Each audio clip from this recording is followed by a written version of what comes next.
We have a nomination and a second. Are there other nominations? Hearing none, all in favor of Tony serving as the treasurer of the school board, say yes. Yes.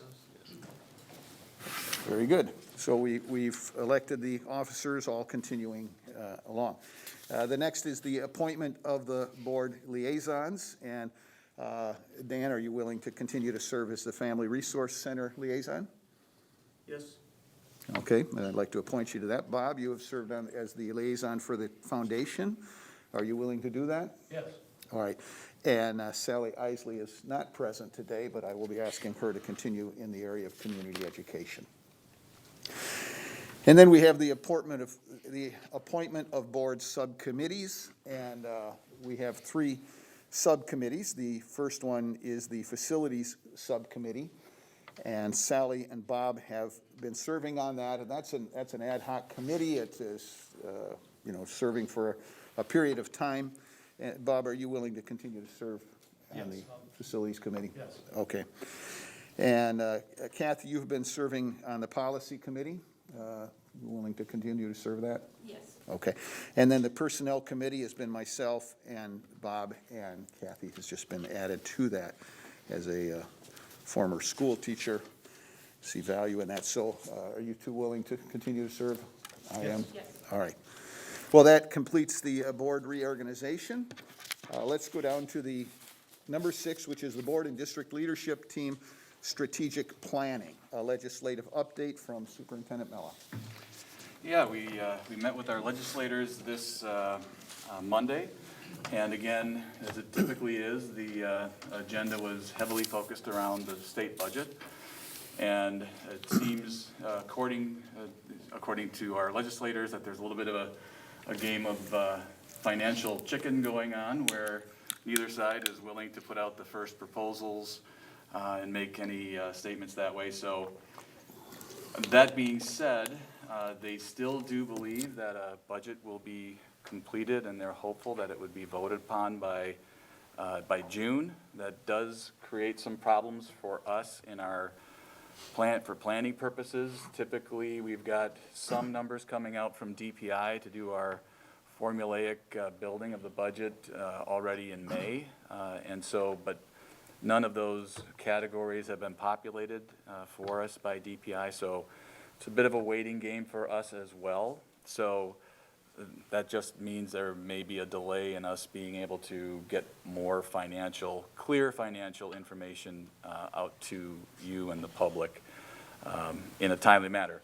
We did, of course, we always do advocate for please work together, just get us a budget, whatever it might be, come to consensus on something, try to meet in the middle. That's what we always are encouraging our legislators to do. We also advocated for the low revenue bump.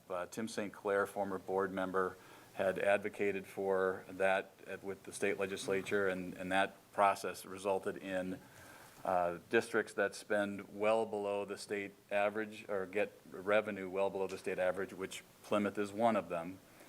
In fact, one year we were second to the least state revenue in the state of Wisconsin not too long ago. But that low revenue bump has helped us inch closer to at least not the bottom, at least out of the bottom quartile. So, and some of the other districts in our area here are in that same boat, because we've always been financially responsible and very fiscally conservative.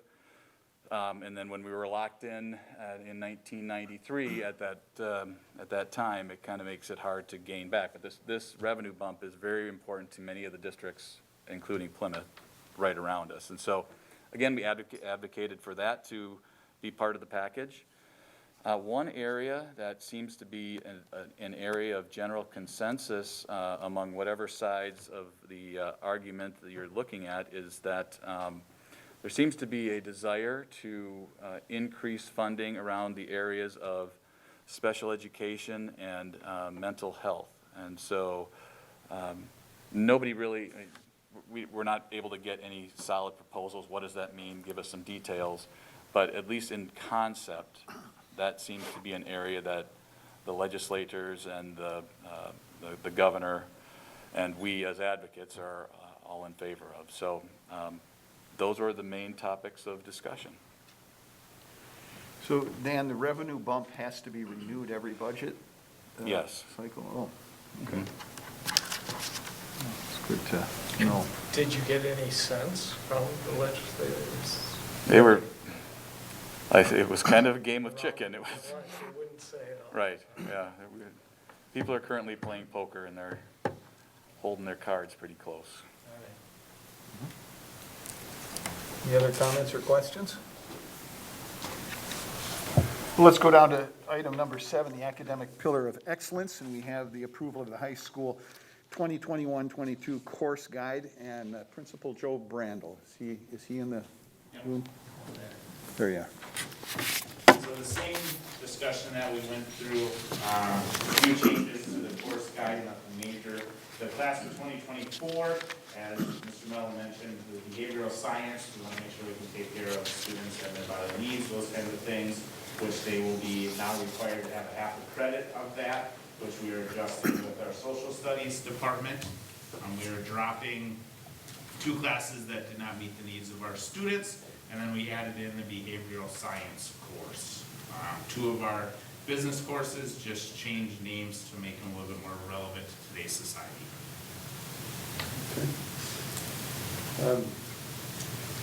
Do we have a motion and a second to approve the course guide? I move we approve the course guide. And a second? Second. Any comments or questions?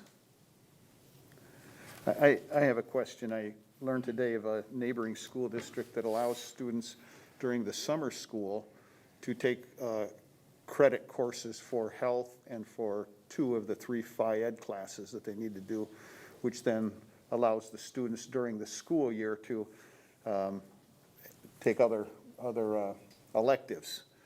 Is that, I don't know if this fits within the course guide discussion, but has that been? Currently, one of the options that our students have, if they are athletes, they are able to get credit for that, so that way they don't have to take a Phi Ed course, thus allowing them to take extra electives. Okay. Any other comments or questions? All in favor, say yes. Yes. Opposed, say no. Finance, Buildings, and Ground, we have Amy Williams, who will, wants us to consider the approval of the district health and dental insurance for the 2021-22 school year. Amy, could you talk to us about that? Yep, so we have a 0% increase on our health insurance plan this year with no plan changes. 0% increase in our dental insurance plan with no plan changes. And we would like to offer employees the choice of a high deductible health insurance plan that is compatible with an HSA. Well, that sounds like the best deal we've seen in years. Do we have a motion and a second to approve that? I will move we approve that. Second. Any comments or questions? All in favor, say yes. Yes. Opposed, say no. Then also, Amy, in your wheelhouse is the approval of elementary school enrollment fees. Yep, the district is proposing to increase elementary school enrollment fees from $38.50 to $40 even. Okay. We discussed this at our last committee of the whole meeting. It helps our people who are handling the registration, makes it a little simpler for them. So, do we have a motion and a second? So moved. Second. Any comments or questions? All those in favor say yes. Yes. We've now reached number 9, which is the period of public participation. We have a number of guests who are with us in the room here who I think have signed in and want to speak to the board. So Katrina is going to get the list, and we have 3 minutes to state your thoughts and your concerns. And we can listen to you. We can ask a clarification question. But we have structured our agenda so that our discussion about the COVID updates is coming after after the period of public participation. So that would be a time where we can have discussion among the school board and consider the thoughts. So we do value community input. Parental input is a value, and we want to hear what you have to say. So Katrina, who do we have on the list? Jillian Rooker is signed in. Jillian, if you could approach the microphone, and if you would, for the sake of the online people, identify yourself, state your address, and we understand you want to speak to us about the masks concern. Yes, thank you. Jillian Rooker, 1079 Bogos Court, Plymouth. Excuse me for just a second. Can you do some timing for us? got it up. Okay, thank you. I've shared a lot of information with you over the last few weeks regarding the ineffectiveness of masks and the rights being violated by forcing our children to wear them. I received a response from some of you, but I trust you all took the time to review it prior to this meeting. I've spent a lot of time in medical facilities, and if there's one thing I've learned, it's that you have the right and responsibility to be an advocate for yourself and your family, and that is why I'm here tonight. Cloth and surgical masks offer next to no protection against virus-sized particles. There have been hundreds of mask studies related to influenza transmission done over several decades, and these studies have proven that masks do not stop viruses. There is actually evidence that shows they can actually increase the incidence of respiratory illnesses because bacteria are 50 times larger and remain trapped in the mask, resulting in the mask wearer being continually exposed to that. Not sure if you've seen what a child's mask looks like at the end of a school day. People mandating the use of face masks are not only ignoring the science, but are participating in what appears to be a clinical trial. Mask use and incidence of infections are being reported in scientific opinion pieces promoted by the CDC and others, and after reviewing all studies, the CDC found, quote, no reduction in viral transmission with the use of face masks. Children have been shown statistically to have a 0 chance of dying from this virus, and K through 12 mortality rate is 0.0003. Any intervention, especially one that is preventative, must show to cause fewer harm than the infection. And with this low death rate, I feel the cost benefit of forcing them to wear it, with all the emerging safety issues coming, is difficult to justify. These masks are also a threat to these child's development and ignores essential needs of a growing child. The well-being of children is highly dependent on the emotional connection with others. Masks are creating an environment where these kids have been made to feel fearful and unsafe, preventing those connections. They spend a lot of time worrying about getting yelled at for not wearing their mask correctly, and certain teachers and staff are being branded tyrants instead of being an adult. Being adult these kids can trust. I've heard people rationalize this argument by saying kids are resilient, and if that were true, there wouldn't be so many people in therapy for childhood trauma. Regardless of the efficacy, promoting a non-FDA-approved emergency use authorization mask is unwarranted and illegal. The statute granting the FDA the power to authorize an experimental medical product as masks are defined requires that person be advised of their rights to refuse this product. By forcing these children to wear these masks, you are promoting the idea that it can prevent infection. It's unlawful to advertise that a product or service can prevent infection, which is why every mask you can buy has a disclaimer on it stating it will not prevent you from virus or contaminants. As of this morning, over 70 schools in Wisconsin no longer require masks on children and put the choice back with the parents where it belongs. Some districts never had a mask requirement and were no worse off than those that did. Why are you opposed to allowing the children to make the best decision for their children?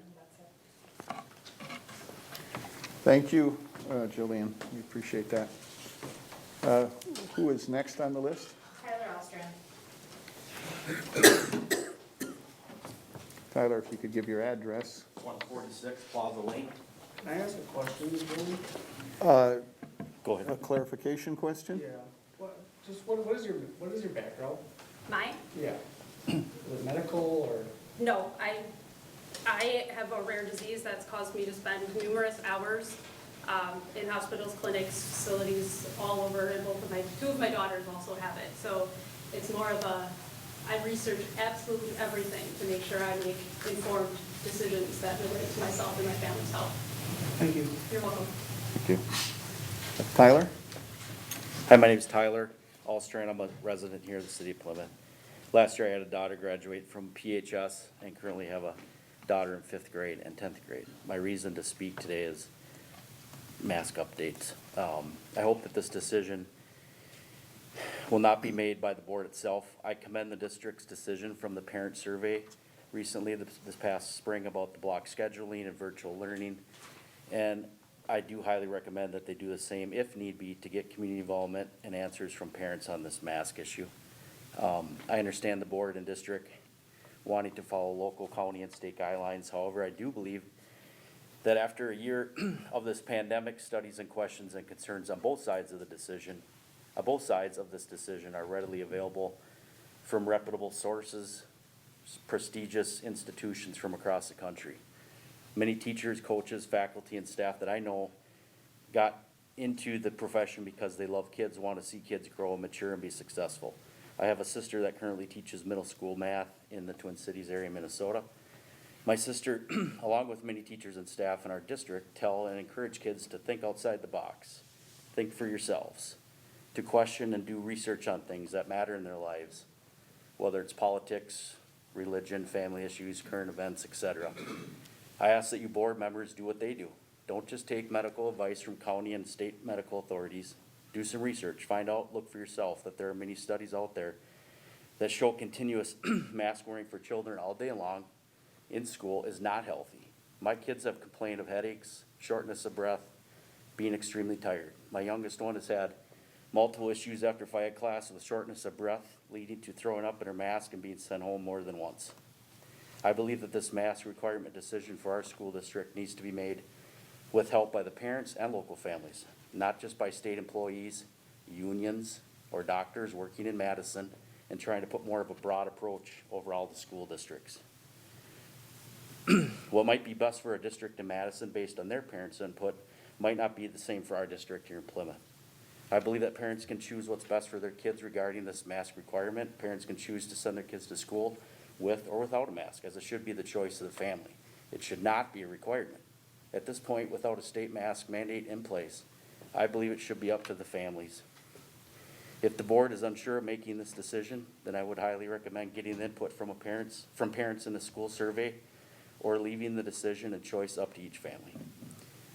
The fear by some, which is understandable, should not take away the choice that most parents want in this decision.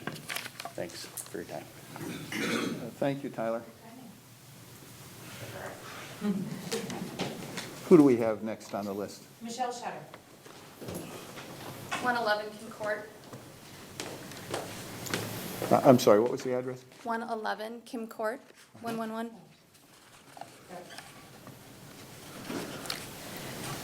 So my husband and I have actually had 4 children in this district. 2 have graduated and 2 are still in school. When differences of opinion and beliefs collide, one must ask if we have taken in input from both sides of the topic and if we encouraged open communication from each side. Some will perceive this collision as a fight, yet others will see it as accountability. There's been an underlying theme that is impacting the foundation of the Plymouth School District that needs to be addressed: the dwindling of honest, open communication, which leads to a breakdown of trust. Let me share a few examples over the last couple of months from a parent's perspective. The damage control email that was sent out via Skyward on April 30th painted the mental health survey as a way to, quote, to help our district better understand their thoughts and feelings about school, unquote. To the unaware parent or community member, one would assume all questions would have focused around the thoughts and feelings about grades, friendships, relationships with teachers, school in general, especially given the situation of the last 12+ months. As we know, questions about one's sexual orientation were included in the survey without the knowledge of parents. Understandably, when you are fully invested in a project or survey, you may not see the consequences because you are too close to it. However, take responsibility for the mistake through honesty and don't mislead the unaware parent or community member in your communication. Secondly, the block scheduling listening session did not share viewpoints from both sides. We can't present information from only one side and dismiss any valuable insights from other teachers that may not be fully invested in the change at the moment. The review reported 10 virtual participants for this listening session. I was actually one of 20 virtual people that attempted to be part of the listening session. In addition, there was no invitation or communication to incoming freshman parents. Essentially, the 20 parents in the auditorium were the only ones that received this information regarding scheduling. Finally, one aspect of the COVID plan that has never been communicated is the end. I emailed the school board on May 11th asking to consider allowing masks to be a choice for the remainder of the school year. I received an email back from Richard on May 12th and responded on May 13th asking if the board would make a decision about this based on recommendations from only the administration and staff, as I had not seen a survey for parental input regarding the requirement No response and no communication from any other board member or administrators that Richard had added to his reply email. Now, I'm going to give you the benefit of the doubt here because after some research, I learned that if I emailed the board as one email, which I did, only the president could respond. If other members respond, it could be considered a quorum. I sincerely hope that is the case. And if it is, perhaps the website can indicate that because a convenient button to email all board members at once is misleading when you're looking to communicate with them. So what does the end look like in the Plymouth School District? What does it have to look like to break down all the barriers, the contact tracing, the isolated classrooms, mask mandates, the social distancing, quarantines, and bring the much-needed normalcy back to our classrooms, school environments, and campuses? What is the end? If not now, then when? What is holding this district back? It seems, I would ask for just 1 minute and 30 seconds yet to finish. I can give that to you. It seems the remainder of the school year would be the perfect time as your data confirms it. It is time to give students, staff, and community members a choice when wearing masks. There has also been plenty of hypocrisy around wearing masks in the district, in which I could share examples and situations, but I'm not here to throw anyone under the bus. One last thought. In the spring of 2005, I stood before the Plymouth School District Board because we had a one-sided presentation about 4K. I unleashed in full fighter mode because I couldn't believe the school district did not have an open two-sided presentations around this important and educational topic, nor did it seek parental input. Ironically, our platform for advocating for 4K was an opportunity to choose. The fighter mode was not my best representation of character, but it evoked a deep change at a deep level in this district. Perhaps history is repeating itself tonight. To remind the board and administrators the value of honest, open communication, the importance of accountability, building trust, and the opportunity for parents to make choices for their children. Thank you. Thank you, Michelle. Okay. Jen Young is next. And 4313 County Road S. I don't have near as much as they have to say, but I just had some bullet points about unmasking our children and even teachers. I think it's important to know that Random Lake has now gone masks optional since Monday. Cedar Grove School District, as well as Sheboygan Area School District, has gone mask optional. I believe Sheboygan Area is actually starting next year. My youngest has been actually experiencing headaches consistently since the mask requirement has started. When home and unmasked, she does not experience these issues. We've done a great job of not shutting the school district down and keeping the kids in session for 5 days. So let's move forward with letting the kids and the parents decide if they'd like to wear the masks. Thank you, Jen. Thank you. And Ben Hill is up next. No comments right now. Okay. And Brian Gelser. 405 Bittersweet Lane, Plymouth. So first, I'd like to just thank you all for your service you do for our children in the school district. And you're getting a lot of information, so I'm going to be speaking for my children today, okay? So we moved to the Plymouth School District from a parochial school. This is our first year having all of our kids in Plymouth Heights, or the middle school at Horizon and at Riverview. So far this year, I've had to explain to my children what a transgender is. From that survey that was sent out, my son was not aware of what it was, and we were forced now to talk to him about it because it was a survey question. And the other question you guys need to really look at is if one of the questions that the children had to answer was if they use drugs or alcohol to cope with stress. Are you kidding me? 7th grader? So we're not very pleased. I know that it was a very broad, whatever survey, whatever the purpose was, but it caused a lot of discord in our family because of the very specific sexual questions and the drug and alcohol use questions. For a 7th grader, I think is appalling. Second, the masks. We now have a daughter under mental health care because she sits behind plexiglass and a mask all day long. She's never seen the face of her teacher. I really think it's time to stop all this. Let us make the decisions for our children that we think are best. To this date, nobody has asked any medical history or questions of my children. Hayden has a hypertrophic cardiomyopathy disease. He should not be wearing a mask per his cardiologist at St. Luke's. Never given the opportunity to talk about it. When I went into the office to talk about it, I was asked to leave because I didn't have a mask on. You need to take a deep, hard look. Because it's affecting the children, period. Thank you. Brian? Yes. Thank you. Thank you. That is it, that is signed in.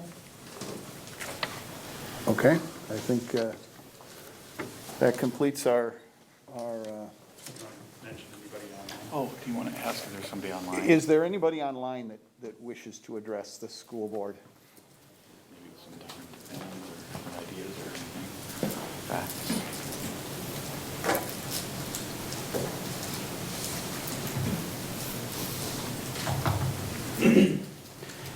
If you do want to address, you do need to unmute your mic. Okay.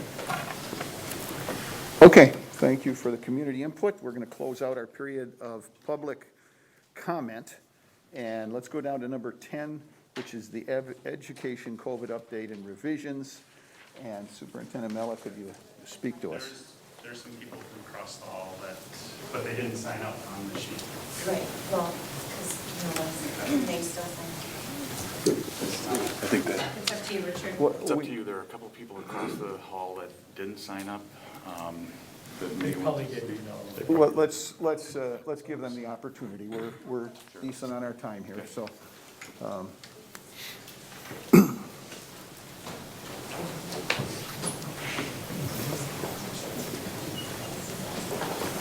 We appreciate everybody being concise, and I guess.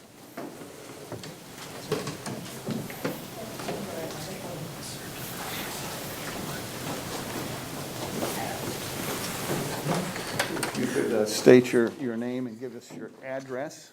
Yes, Crystal Mulder, address is W5807 Sumac Road, Plymouth. Okay. Short and sweet, I do not believe my children at the Plymouth High School should be wearing masks. I think you guys have done an excellent job of navigating this whole pandemic, but I think it's time to unmask our children and whomever of your staff wants to also be unmasked. So, thank you. Thank you, Crystal.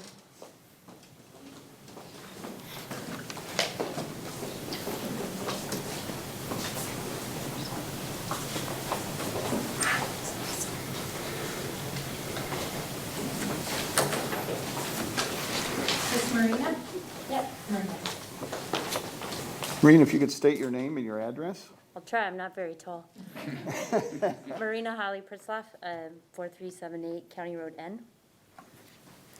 So I just wanted to address you guys briefly regarding the masks as well. I've had children in private school and public school in the school district. I know you teachers are doing your best. And I think we can all agree that this last year has just taken a tremendous toll, not only on you guys as educators, as faculty, on our kids as well. You know, they've been navigating both socially and academically the challenges of online schooling. I know you guys were thrown for a loop with that last year.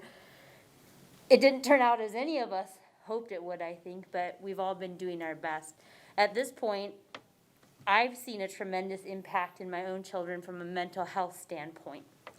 What I'm hoping for is that we can get back to some form of normal sooner rather than later. I think that's what our kids are looking for. They're feeling lost in all of this. I mean, as parents, we're feeling a little bit lost too, and we're doing our best to help our kids navigate it. I wish that you guys would allow us as parents the opportunity to decide what's best for our children in our family. We do our best to support you guys and put it forward that way. I know there's other schools in Plymouth here that have gone to a parent's choice mask mandate. My son goes to St. John's Lutheran in Plymouth, and they have gone to parent option as of Monday of this week. So I know there's other parents that talked about health aspects. It's just across the board. I mean, we support you guys as best as possible, and I wish that you guys would have some faith in us as parents to know to make the choices that are best for ourselves and our children and our families. Thank you. Thank you, Marina. Next up is Janet Malone. Janet, when you reach the microphone, if you could give us your address, and we'll offer you 3 minutes to speak. Sure, I'm Janet Malone. Address is W6961 Highway 28, Cascade. Thank you again for all your service. I'm here as a parent. I have 4 boys who have graduated from Plymouth High School, and I currently have a senior here and a freshman. And I just wanted to share that as a parent, I have been doing our best to follow guidelines and understand and respect that. But at this point, I believe that we need to have the right as parents to decide what's best for our family and our children. My daughter, who is the freshman, has been suffering from headaches. In fact, I took her to the doctor last Tuesday, and the doctor asked, I never even questioned the masks, thought of the masks, and she said that the doctor commented that she's seeing a lot of children with headaches regarding masks. So that's just an experience of mine, a personal experience. And we have been responsible, and when my husband had to have a COVID test, I had my daughter stay home making sure, and my son making sure that, the tests were negative or what we needed to do. But so at this point, I just feel for mental health and physical health, it would be best to allow parents to make their own choices. So thank you again for this opportunity. Thank you, Janet. Do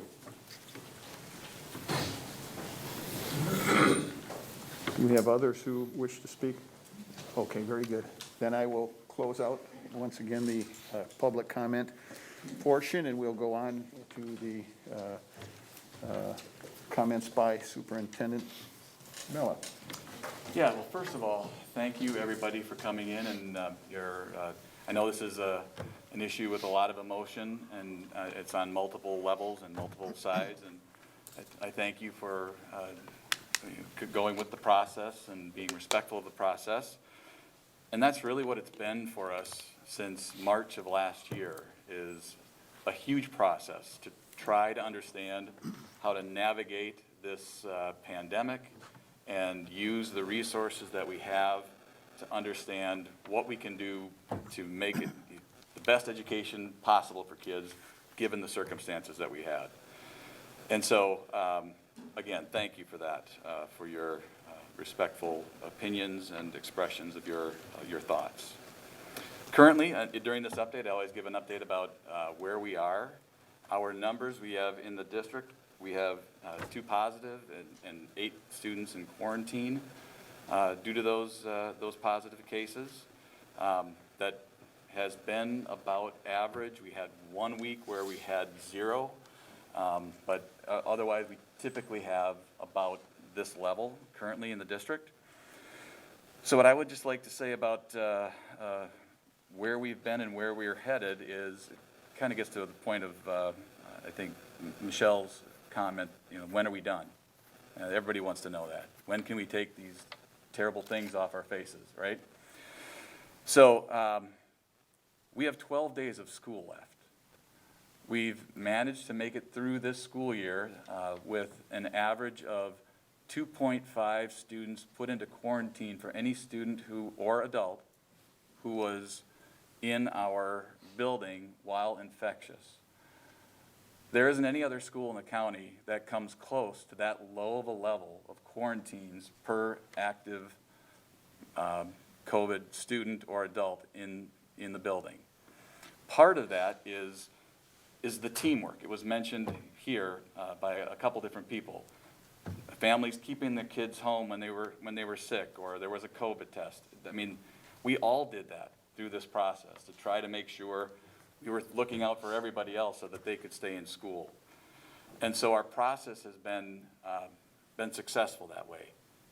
We're the only school in the county that didn't have to have at least half of a school shut down at some point during this process.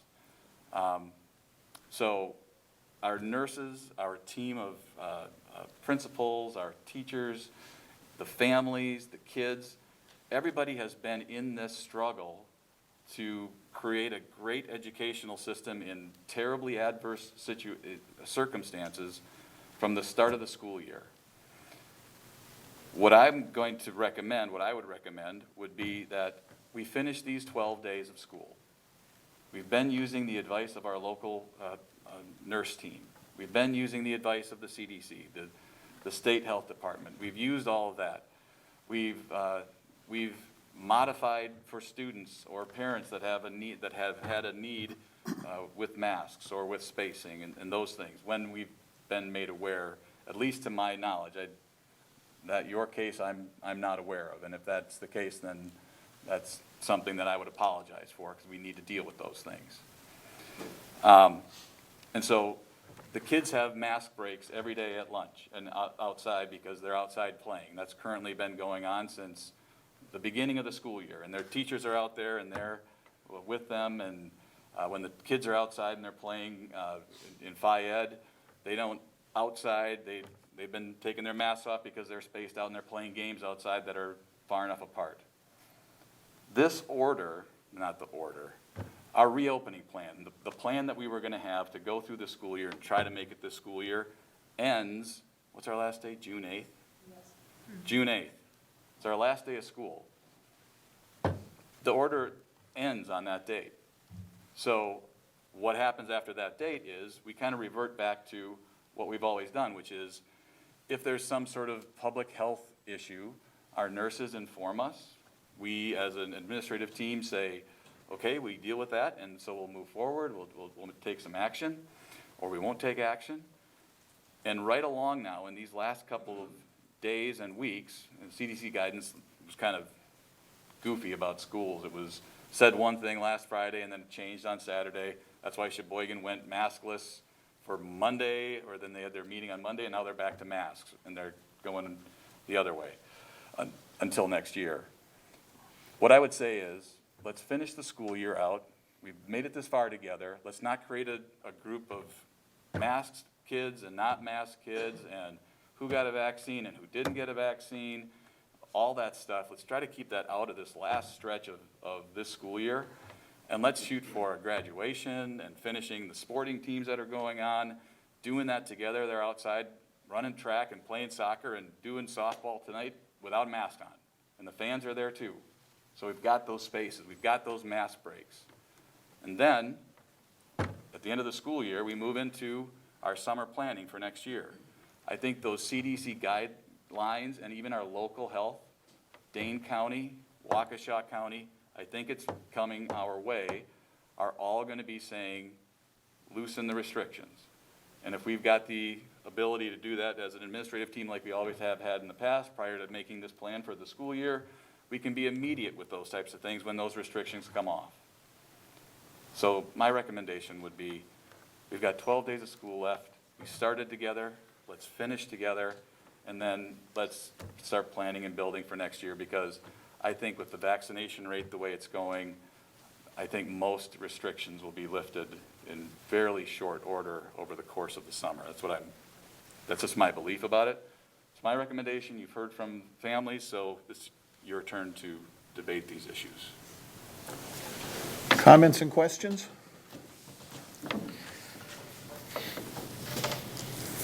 Who wants to go first? You can, Dan? So on Monday when we met, I think a lot has changed since then, as you kind of pointed out. CDC guidance for those vaccinated, is now, mask-free for those that are vaccinated. It created kind of a conundrum here of, well, what do local governments do now? And so we see this changing throughout the school districts, and as we go into places, I'm not sure what to do being vaccinated. Do I feel bad about not wearing a mask as people stare at me? It's created a lot of anxiety out there, and I'm seeing a lot of that here. One would like to say thank you for being great partners, all the parents out here for being great partners with the school district. I think a lot of the reason why we've been successful is that good parents have kept their kids at home when they are sick. Maybe the masks help, maybe they don't, but I think that goes a long way. Couple notes. Couple things I've seen lately since Monday. We had an elementary school performance with the kids singing and things. I kind of noticed as I watched all 4 classes that none of them were really wearing their masks properly. And so I don't get to see my kids as much as I used to in school. Didn't really know if they were or not. And most of them are wearing it below their nose, some are signing below their face, and I kind of thought to myself, hey, how effective is this anymore? When I go around to family functions, or to church, or to parties, or outdoor events, or stores, it's like a huge mix. It used to be about 75, 80% people wear a mask. Now it's like 25, 30%. So I kind of wonder, like, okay, where do we go from here with everything? In my opinion, we have thought masks were necessary to protect older teachers, adult teachers from the COVID virus, that a student could infect the COVID virus. Because a lot of us knew that the children weren't the ones getting seriously sick from this, and that if we want to be a good, strong community, that we need to take care of our teachers as well. Now, I believe most of those teachers have been vaccinated, and if they don't want to be vaccinated, maybe, they got their own reasons for that. And to me, that gives a really good window for us to remove the mask mandate, in my opinion. Couple other things. So I heard 9 parents speak, and many others here nodding in agreement. All 9 spoke about that it should be pro-choice for various reasons. I would suggest that we do send out a survey to parents and see if we see some type of 60% pro-choice. I think that should drive our opinion on what we should be doing. I also think eliminating quarantining healthy kids, if we want to keep the mask mandate, might be something we should be looking at. For the rest of the year. And then, if we do want to keep masks on for the rest of the year, what about summer school? And what does that look like? So those are my points. What was your second to last point, Dan? A lot of, we talked last time, it was the Waukesha School Board decided to eliminate quarantining healthy kids. And I talked about, if we didn't quarantine healthy kids, all the hours of instruction that we would have had in classroom. Not saying that was the right thing to do, especially in November and things, but saying, like, is it now the right thing to do? Since we only have, 2, COVID infectious in school. And then we have, 15 or 16 kids that could be healthy sitting at home, knowing that the transition rate between student to student has not been very high. But do we know that because of what we're doing? And would that transmission rate be lower if we were unmasked and not social distancing? I'm not clear on that point. Okay.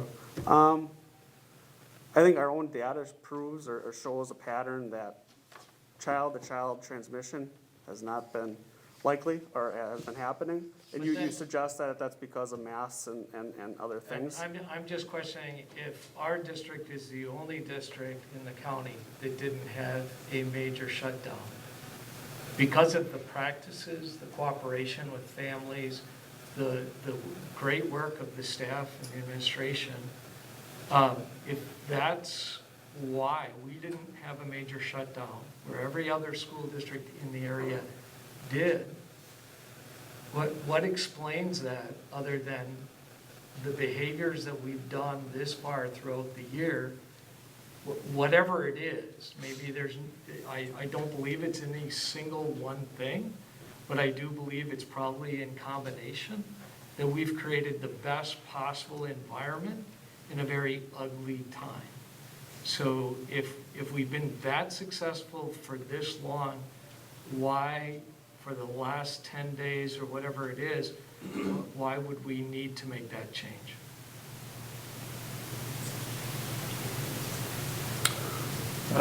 I concur with that what's got us so far, let's get it through the end of the year. I think Jen Young had mentioned Random Lake and Cedar Grove are experimenting with this a little bit, and I think we have a chance to watch them and see what happens with theirs, because, you know, that can inform us for what summer school and things might look like next year, so. You asked Dan about what the summer school plan is moving forward. Correct. Summer school starts the 21st. So with the rate of change that's been happening from public health and CDC, I don't know what is going to be, happening at that point right now. My hope is that when we sent out summer school information, we said masks inside, except those that, all the same exceptions that we have, no masks outside, and we're going to try to have most of our classes outside as much as possible. If moving forward, the way this is waterfalling here, if it gets to, like Dane County and the other places have lifted some restrictions recently, we could lift those restrictions as well. I think if we've got, if restrictions are being lifted right along, I think in a month, there's a pretty good chance that some of those restrictions will be lifted. We wrote the initial thing about summer school, I don't know, 2 months ago, so. So right now it's mask and no mask, so. Yeah. Again, we're citing CDC state guidance, right? I think I heard a room full of people that would like it taken care of at a local level. I do believe the school board does typically want things, we want local control. And here we have local control. And so we have the ability to do what we think is best for our community, yet we're allowing the state to give us guidance.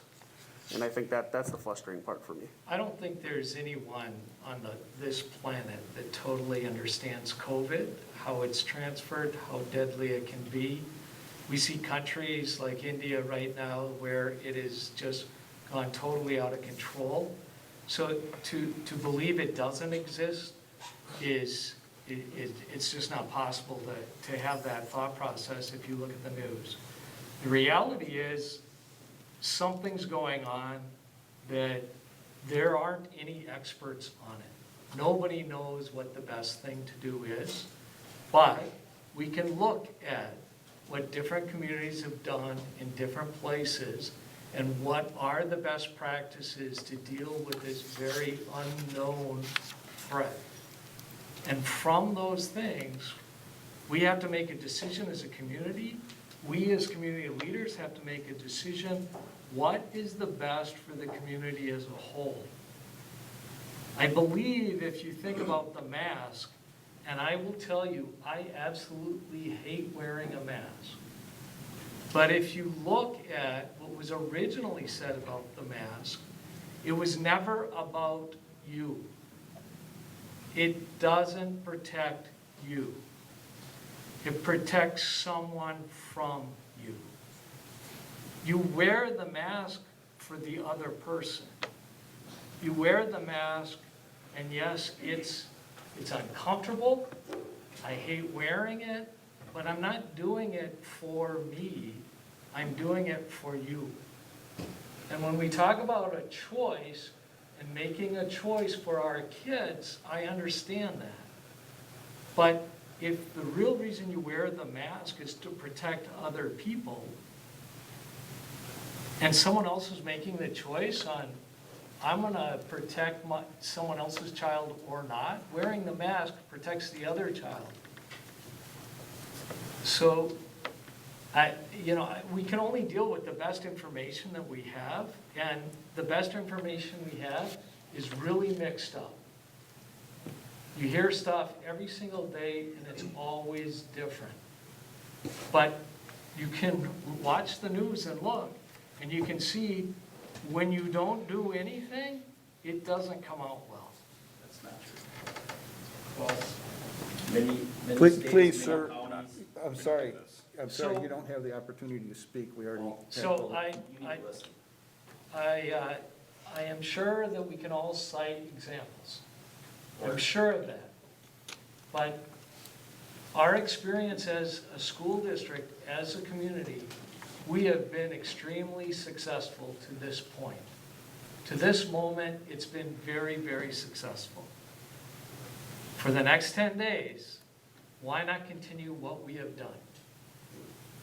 And as soon as we can get vaccinated to rid this area of COVID at a level that is safe for everyone, I want to take my mask off as soon as possible.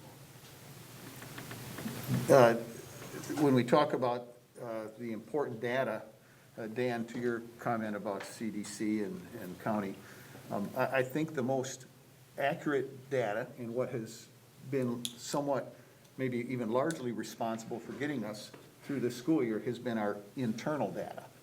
What's happening here within the Plymouth school system as our nurses have evaluated it, and that's informed the decision-making of the administration. And, you know, I think that's the most critical part of the data that has got us here. Now, that is, you know, the county comes in next, and then the state comes in after that. But I think that we do have local data, you know, the numbers and why, in large part, we only have, for every active case, there's only had to be 2.5 quarantines, which is, as has been stated, is way below any other school district. So, Well, in fact, our decision to be in person in the fall of this year was really kind of on the edge of the guideline, correct? It was why so many school districts last fall were virtual. And we made the decision because of what we believed we could do here and because of the cooperation of the community, that we made the decision to be in person. Is that correct? Yes, I mean, in those meetings, we were appealing to the community to allow us to be in person because we thought it was a better educational format, but we needed their teamwork. Right. And the teamwork was, here's all these different mitigation strategies that we're trying, the plexiglass, all the things you were talking about, all of that stuff was our way, we thought, to make in-person possible and keep quarantines to the minimal. We decided to go in person because of a questionnaire that went sent out to the parents. Overwhelmingly showed that parents want the kids back in class. We all know as educators, as parents, that works the best for instruction. Absolutely. You know, I feel like we have another moment here where we're being asked the parents to do a certain thing. And all I'm saying is let's send out the survey, let's send out the questionnaire and get some feedback. we've received about 10 emails. Some of the individuals here have, and some from people who are in favor of keeping the mask mandate. I think we got about 4 of those actually just recently. And so I don't know that, I think we're hearing from the community, so I'm not so sure if a survey is going to do more than that. You know, we are hearing, so I think a number of our speakers said, let's get back to normal. And I think that is the desire, my desire and the desire of the school district. Let's work towards normalcy. Let's do the best we can to get there, and then it's a decision of what pathway is going to get us there, you know, the most effectively. So, and I'm of the opinion to follow the recommendation of let's finish out this school year as the plan is, and then as far as what happens from there, the thing when this whole shutdown happened, things were happening so rapidly you almost couldn't decide day to day.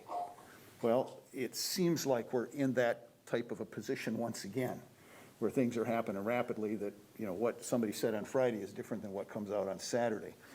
And I think it might be best to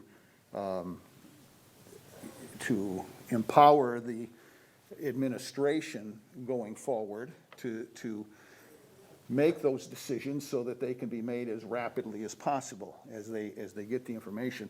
If it's our decision, I'm talking about summer school and the opening next year, it can be a month or 2 in, you know, before those decisions could be made, whereas if we kind of go back to where this was before the shutdown happened and saying, you know, you guys make the decision, I think we have a chance of achieving normalcy at a greater speed than if it comes, if it depends on us to have a meeting to do that.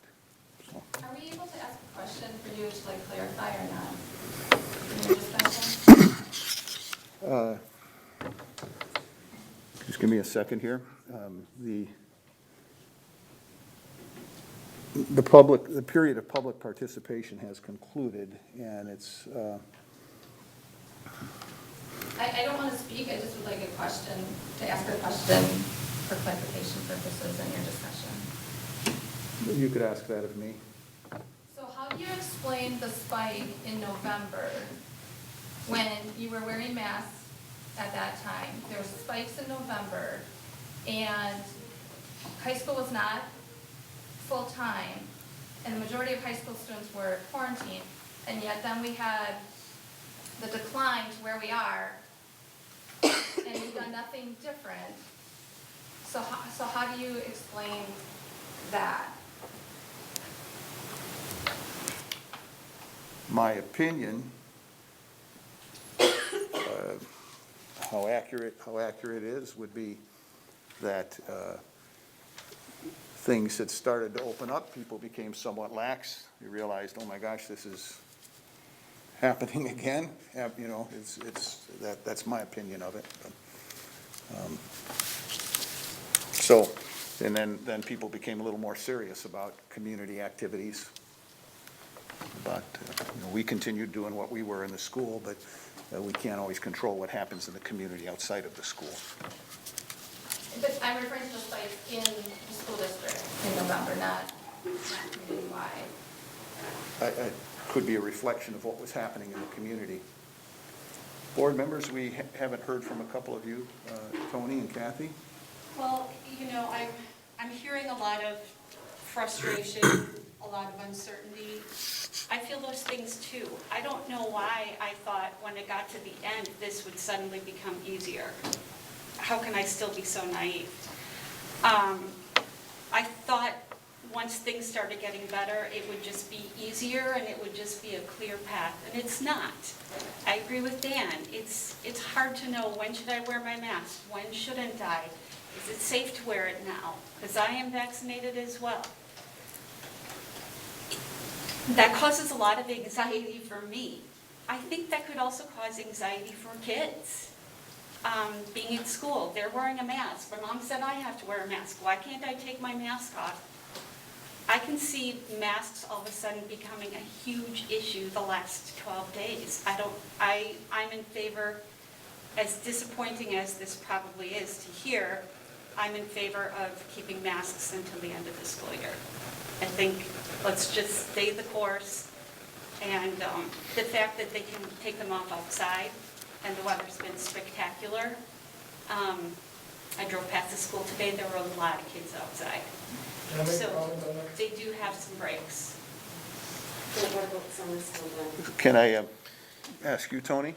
Yeah, well, first of all, I'd like to thank all the families for putting up with this. You know, we've all, as a school board, have tried to take everyone's thoughts and considerations into making any decisions that we have made. And, you know, this isn't easy for us. You know, in my opinion, you know, us being the best and most successful school system in the area, you know, that kind of says something. And being that, you know, there's only a couple weeks of school left, I really see no reason to change that in that time. Now, summer school, you know, we'll have more meetings before the start of the summer school. You know, and we don't really have to make that decision right now. So I say we just kind of wait on that, because, you know, at the rate of change currently, with all the guidelines being given by the CDC and the state governments, and, you know, it's if it keeps going the way it's going, then, you know, all the mandates will be lifted, and You know, in my opinion, that's what I see there. So I don't think we should really dwell on the summer school thing right now. And then that really, you know, goes to say about the fall. I don't think we should really touch any decisions right now on that. You know, this could go away rapidly now that it's warming up out and whatnot, you know. But also, you know, you look at other countries where you get the spikes, and, you know, we are lucky enough to live in a region that didn't get hit like some other regions did, where thousands and thousands of people, you know, died. So I think, you know, we also have you know, we've always had the option this year of virtual learning, right? So if any child really couldn't wear a mask for a medical reason, you know, there were options. Granted, I know they're not ideal. I know that, you know, keeping your kids home and having them learn virtual is not what anyone really wants to do. It's hard, it's difficult on the family, the parents, and the children. You know, they need that social interaction, and I realize that. But, you know, again, that goes to show you that, you know, we've really done what we can to make, you know, learning, you know, a really good opportunity for all our kids. So, you know, in my opinion, it would be to keep the masks at this time for the next 2 weeks, and then decide from there, the future with summer school and in the fall. I believe a majority of the school board has expressed their interest in keeping the mask mandate through the end of the school year. And then there are questions about the summer school and the opening next year, with an eye to normalcy. What would you feel about the thought I expressed of empowering the administration to make the decision about summer school, so that as things are rapidly changing, they don't have to wait for us? How will the administration make that decision? What will you be using, Dan, to make that decision?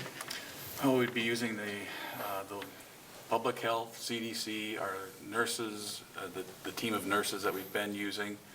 That would be the primary information that we would use.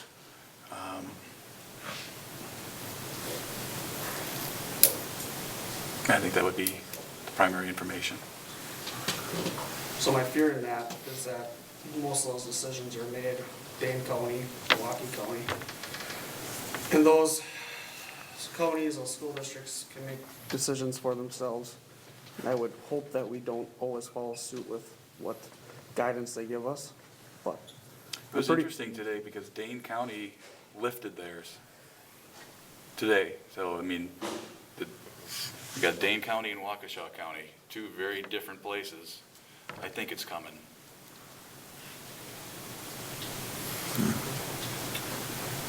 What are your thoughts, Tony? Yeah, I think it's coming too. I mean, you know, if you're following this enough, you know, that's why I said, as far as, you know, summer school and the whole decision on that, I think by the time we get to summer school coming around, it's going to be lifted. Are you comfortable empowering the administration to make that choice? I am, just because I have paid close attention and I see where it's going. So, you know, I'm really, I am against the mask. I don't care for it, but like I said, we've been this successful this year. Let's not change it now for the last 2 weeks. If that's, you know, that's all we got.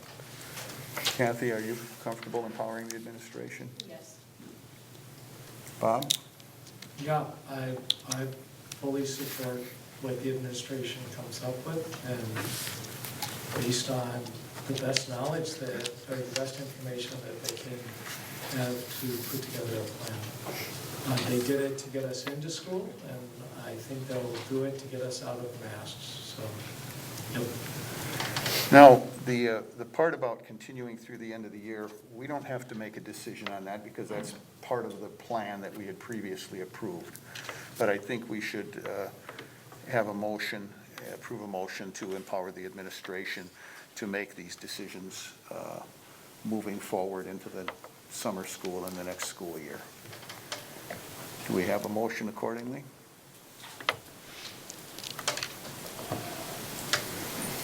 So you're looking for a motion? Yeah, where we would say we are empowering the school district, the administration to make the decisions about the mitigation factors in summer school and preparing for the next school year. Yeah, or at least put together a plan, right, that they would present to us, or what's? The concern I have about putting together a plan to present to us is that takes us to our next board meeting, whereas things seem to be happening so quickly here. Sure. Could I make a suggestion? Because planning is something that we will be planning all summer, Right. and we'll be bringing that forward and talking about the plans for next year with you and everything. The thing, I think what Richard is getting at is, if Sheboygan County says, we're lifting all restrictions, that's what Dane County did today. We're lifting all restrictions related to COVID mitigation strategies. Effective immediately? Effective today. Or was it June 1st? June? Yeah. Yeah, good. I mean, that could be us tomorrow. Yeah. If Waukesha did it last week, Public Health in Dane County did it today. June 1st. For June 1st, yeah. I think, They're what I don't want to basically getting at the end of the school year, I think, so. right. I don't want to it would be helpful if we just, when that happens, I'd like to be able to send out a communication the next day that says, okay, if we can properly space in our classrooms, we can get rid of the masks. I'm all for that. Yeah. Yeah. All right. So, yes, I will move that we give our administration the authority based on the information, the best information they have to make the decision to remove the mask when it's in the best interest of our school, students, and community. I'll second that. Any comments or questions? When is the start of summer school officially? 21st June 21st. of June. 21st, okay. So it's over a month out. Right. So, like I said, we'll be at least sitting down together Once. before Yeah. then, so. Okay. Other comments and questions? All in favor of the motion, say yes. Yes. Yes. And opposed, say no. Very good. Is there anything more on the COVID update and revisions that need to be discussed? All right, I'm going to ask us to move on to number 11, which is approval of the school district's membership renewal to WIA for the 2021-2022 school year. I believe this is a revenue-neutral decision. It doesn't cost us anything, but it allows us to participate in the WIAA. Anything you need to say to us about that, Dan? It's exactly what it is. Right. Okay. Do we have a motion in favor? So moved. Second. Any comments or questions? All in favor, say yes. Yes. And opposed, say no. Let's go down to our board liaison reports. Bob, Sally's not here for community ed. Do you have comments for us on Yeah, the? so the foundation, on scholarship night, we administrated and handed out about $50,000 in scholarship funds. That's the portion of scholarship funds that the foundation manages, or they're charged to manage by people that have contributed. Once again, the foundation would like to thank the entire community and the businesses that have contributed and supported the foundation over all these years. The two big deliverables of the foundation are the scholarships that are given out, and then also the grant program in which teachers are able to come forward with ideas to add enhancements to the classroom, and the foundation then provides funding to support those ideas. And speaking of grants, we are going to have a fundraiser centered around that. It will be Grow Our Grants will be the name of it. We are looking, it will be an online auction event during homecoming. We'll be looking for sponsors and donations from local businesses and individuals that would like to help our grant program along. And if you're interested in contributing, and I encourage you to do so, because the staff members and the students will tell you that grants make a huge difference in what they do in the classroom. Then you can go to the Plymouth Education Foundation website, or you can email Andrea at PlymouthEdFoundation.com, and she can help you out as well. So that's the update on the foundation. Thank you for the generosity of the foundation. Any comments or questions about Bob's report? Let's go down to Family Resource Center. Dan? Thank you. Parents as Teachers is one of the 2 programs that the Family Resource Center operates. Currently, there's 69 current families enrolled, 13 extra families will be reaching out to this week for enrollment, and 4 are on the waiting list. Parent educators continue to offer monthly group connections each month on Zoom. Parent educators continue to create tiny talks that are shared on Facebook and Constant Contact that are highlight popular parenting topics to engage with additional parents in the community. You can find those on the YouTube channel. Starting to establish in-person protocols for face-to-face visits. Love and Logic series will be offered in this fall. Developmental screening events will be offered in this fall. We're not sure if they'll be in person or virtual yet. Literacy Council is the other program that the Family Resource Center operates. In-person protocols are being created for tutor trainings, engagement events. Guidelines for volunteers and students are also being updated. Tutor trainings continue to be offered virtually. Next offering is July 8th, 12th, and 14th from 1 to 2:30 p.m. 39 current learning pairs, normally around 80 but decreased due to COVID, are interested in starting to build now that people are feeling more safe. 15 students are on the waiting list, so we're still looking for volunteer tutors. And we're offering workplace literacy group classes, and we're trying to expand that program. That is it. Thank you. Could you say again the days and the times of the tutor training for literacy?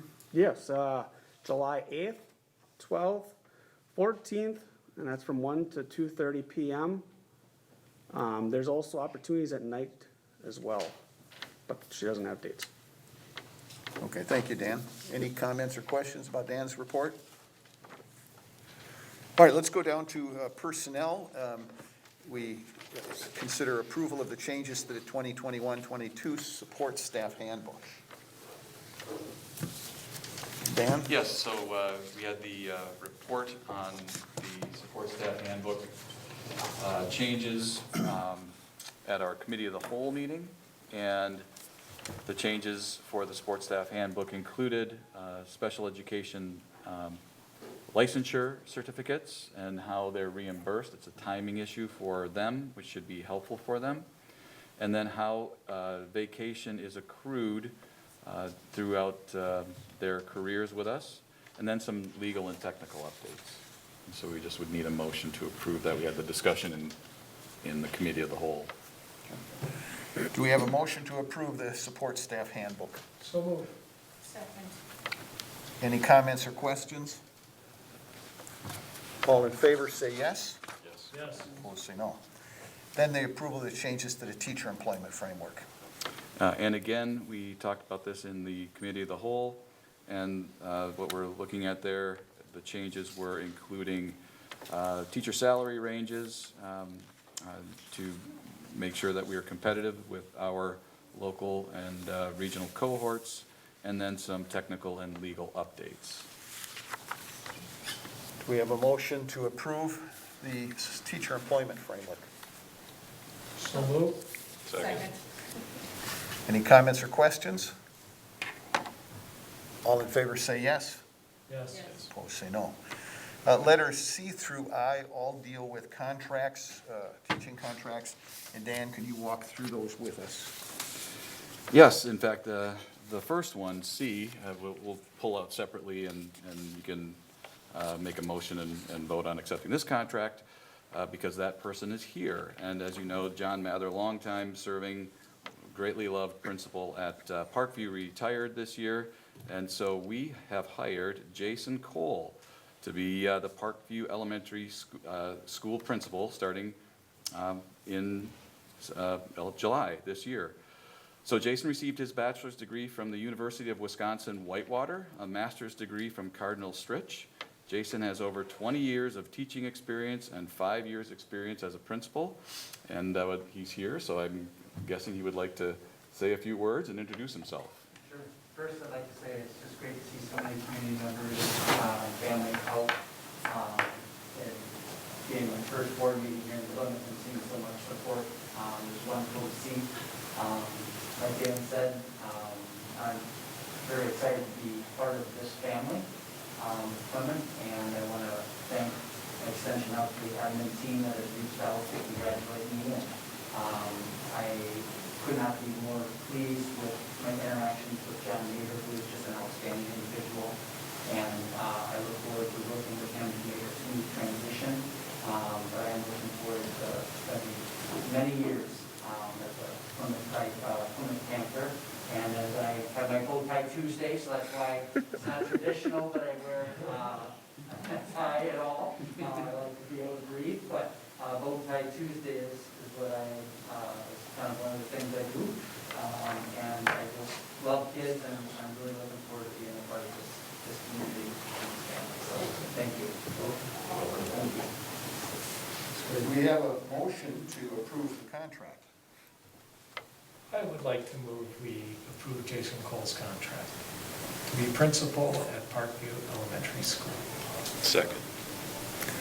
All in favor say yes. Yes. Opposed say no. Then D through I are teacher contracts. Thank you. Yes, so all of these we can do together. None of them are here for personal introductions. So we would consider the 100% contract for Andrea Schmidt to teach special education at Parkview Elementary, beginning 21-22 school year. Andrea received her bachelor's degree from Northwest Missouri State. This will be Andrea's 5th year of teaching. Next, we would consider a 100% contract for Gabrielle Kramer to teach special education at Parkview Elementary School for 2021-22. Gabrielle received her bachelor's degree from the University of Wisconsin-Oshkosh. This will be Gabrielle's 2nd year of teaching. Consider the approval of a 100% contract for John, but he goes by Jack Colombo, to teach English at Plymouth High School, beginning with the 21-22 school year. John received his bachelor's degree from Illinois State University. This will be John's 1st year of teaching. Then the next would be a 100% contract for alumni Mark Valbrecht to teach science at Plymouth High School, 21-22 school year. Mark received his bachelor's from the University of Wisconsin-Oshkosh.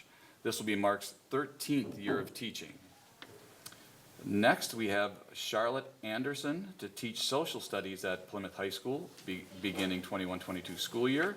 Charlotte received her bachelor's degree from Lakeland College. This will be Charlotte's 6th year of teaching.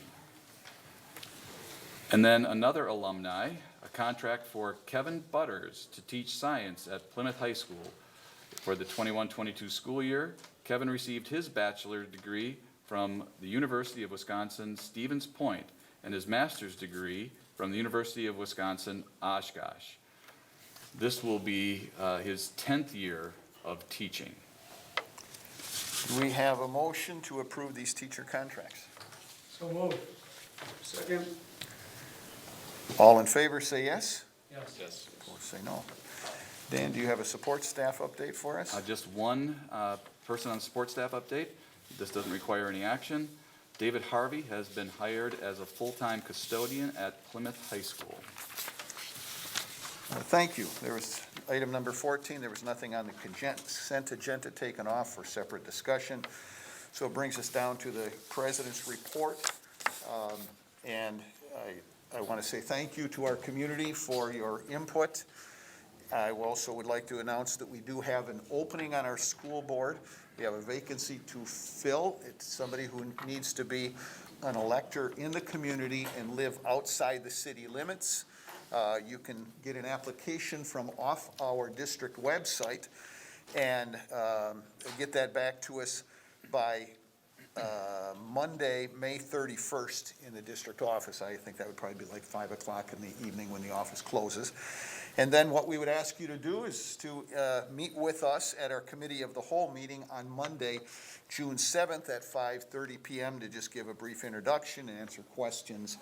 And then we would select from the candidates somebody who would serve. It would be a one-year term that would go from now until April of next year, and then to continue on the board would need to file papers and be elected for what would be, I believe, a two-year term at that point in time. So we would encourage you to fill out the application and pursue this. It's very fulfilling to serve on this school board for a couple of reasons. One is you get a chance to learn yourself. There's a lot to learn. But secondly, we are an incredible school district, and you get to be a part of some really great stuff that happens here in the Plymouth School District. So that's my president's report, and I thank you for that. So, Dan, superintendent's report. Yes, again, I would like to echo your thoughts as well. I think this is a great community, and it's full of wonderful people, and Jason, you're going to find that out. You come into a really wonderful school with a wonderful staff as well. And again, I've said this in my board updates, I've said this throughout the year in these meetings. These are and have been stressful and difficult times, and we've worked really hard to try to make this an educational experience in light of everything else that's going on that is still a top-notch experience. But it wouldn't have happened without everybody pulling together and working on it together. And yep, there are going to be differences of opinions, and that's what the democracy is about, and we get a chance to voice those and move forward and change and all of that. And so I'm just really grateful to I know you and be part of this community and have my kids that have gone through the schools here as well. And I'm looking forward to another year, hopefully with all the restrictions and all the rest of this stuff out the window. So with that, I have some accomplishments, because yes, there are, I mean, as you know, the kids, the sports are going on, the band will start playing here very soon behind us. Performances are happening, graduation is happening, prom happened. We're doing great, and there are people that are doing wonderful things here, and sometimes they're kind of unsung heroes. I'd like to draw your attention to a staff accomplishment, an unsung hero. Karen Hahn she works in our child care area, and she's been submitting applications to the state of Wisconsin Child Care Counts Grant Program since June of 2020. Her efforts have resulted in a total thus far of $131,353. That's grant money that goes to our child care programs. That's for equipment, for offsets, and for all kinds of things. That has been able to be submitted 5 times. She's done that work 5 times and has been granted all 5 times. And so, an unsung hero. You don't know that these things are happening sometimes, and it's just fantastic. Some of the things that are happening in the district, activities that are going on, the cast and crew of All in Time, All in the Timing, the May play, had an excellent weekend of performances. You can view the performance linked to the PHS website this weekend. The Plymouth High seniors received a total, you had the PEF portion, a total of $1,300,000 in scholarships at the ceremony held on May 12th. A team from Plymouth High School has been named the state champion for the 2021 Whipping Up Wellness. That's a Wisconsin student chef competition. I believe this is the first time, now I might be speaking out of turn here, but I believe this is the first time. We've been runner-up like 2 or 3 times, and there was always one judge we couldn't get past, from what I remember. So maybe that person retired or something, but, so our team of Lane Brandenburg and Carolyn Burgum, who are advised by Gail Litt, won and are the state champions in a chef competition. And it's kind of like one of those where you get a certain number of ingredients and you've got to make something, but it's got to be healthy in a small amount of time. So they've got to know what they're doing. The Plymouth chapter of the National Honor Society re-elected 32 seniors and inducted 40 new students. The members must maintain a 3.7 grade average for 5 semesters, and then they have a portfolio about service character and leadership. The Plymouth FFA had 22 members participate in career and leadership development events. Participating FFA members are challenged to apply what they've learned in the classroom to compete in their event. Students are also challenged to develop critical thinking skills and effective decision-making skills, foster teamwork, and promote communication among their team. Plymouth Spring Athletics, I mentioned that, they're in full swing, and they're ongoing. If you remember, a few years back, we had part of our strategic plan was to have more activities available to students at different levels, moving into the middle school and even into the elementaries. That's where we have the cross-country ski clubs in the elementaries and all of that. So something that I wasn't aware of until just very recently, there is now a state competition for track in middle school. You have to qualify by being one of 30 to 40 best times in the state in order to do that.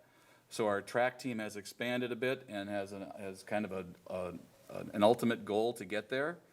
So in 2019, we sent 1 athlete, and that was Ella Allstrand, and she placed in the top 5 in both the 100 and the 200. Well, this year, so track is growing, we are sending 12 athletes, 6 boys, 6 girls, in a total of 18 different entries. So all of those kids will have a chance to have a state track meet as middle school students. So wonderful opportunities happening in the district, and staff and students are doing very well. Thank you, Dan, for the superintendent's report. That completes our agenda. Do we have a motion to adjourn? Take a motion to adjourn? I'll second. All in favor, say yes. Yes. Opposed? Thank you.